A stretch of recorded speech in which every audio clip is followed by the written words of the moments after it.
Bismillahirrahmanirrahim. Dalam video ini kita awali dengan pengertian kurikulum, bahwa secara historis kurikulum berasal dari bahasa Latin curir dan curere. Awalnya digunakan dalam dunia olahraga, pelari mulai dari start hingga finish untuk mendapatkan medali. Lalu diterapkan dalam dunia pendidikan menjadi sebuah mata pelajaran atau subjek yang harus ditempuh siswa dari awal sampai akhir program pembelajaran untuk memperoleh ijazah.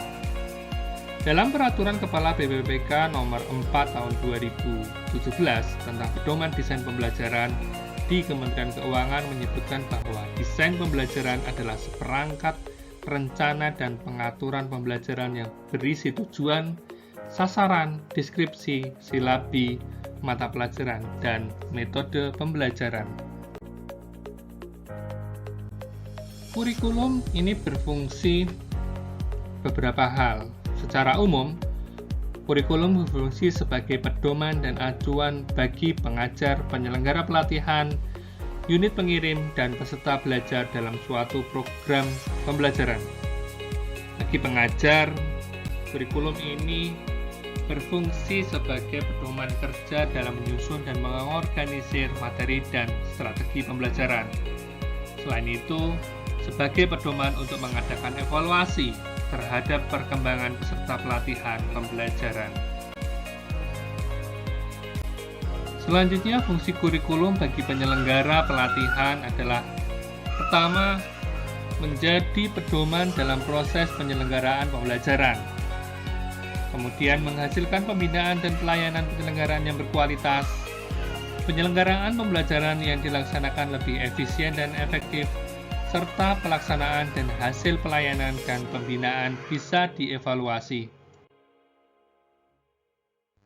Selanjutnya dapat kita lihat fungsi kurikulum bagi unit pengirim dan bagi peserta pelatihan atau pembelajaran.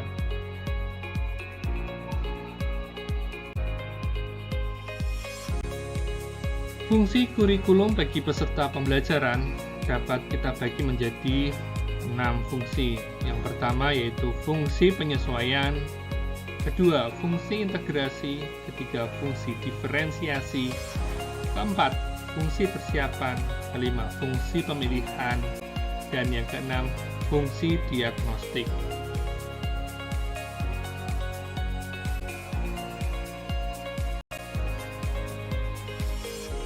Bapak, Ibu, Sobat Pembelajar semuanya, kurikulum ini memiliki tujuan dalam konteks pelatihan, memiliki tujuan dibuat agar terjadi perubahan pada perilaku peserta belajar.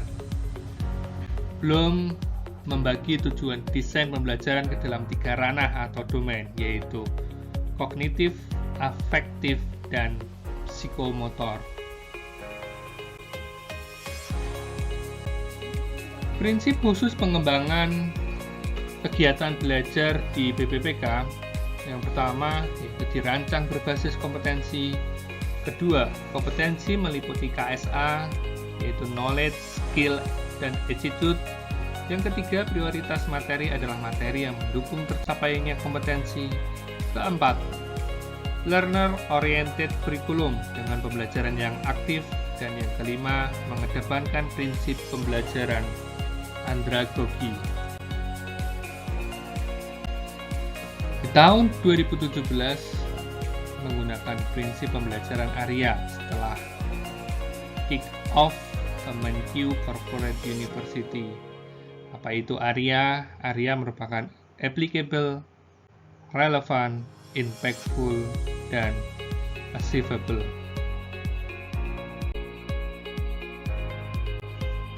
Proses bisnis desain kurikulum berdasarkan Per Kepala BPPK Nomor 4 Tahun 2017 ini diawali dengan Kepala Pujikat menetapkan tim penyusun atau tim pengembangan desain pembelajaran paling kurang terdiri atas Rembang dan Widya Iswara. Kemudian berdasarkan hasil dari AKP maka disusunlah KAP, notula, dan berita acara. Output selanjutnya yaitu adanya GPPP, SAP, dan KNS. Dan yang terakhir, disusunlah laporan penyusunan atau pengembangan desain pembelajaran.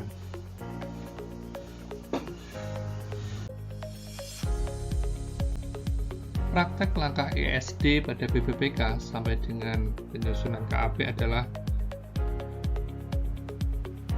pertama, menyiapkan hasil AKP atau IKD.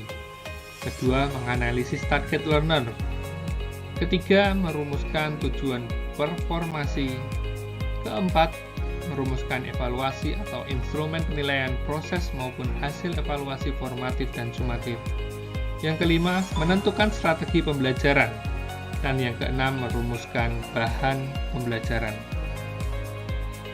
Demikian tadi materi terkait konsep dasar kurikulum. Semoga dapat bermanfaat. Billahi taufik wal hidayah. Assalamualaikum warahmatullahi wabarakatuh.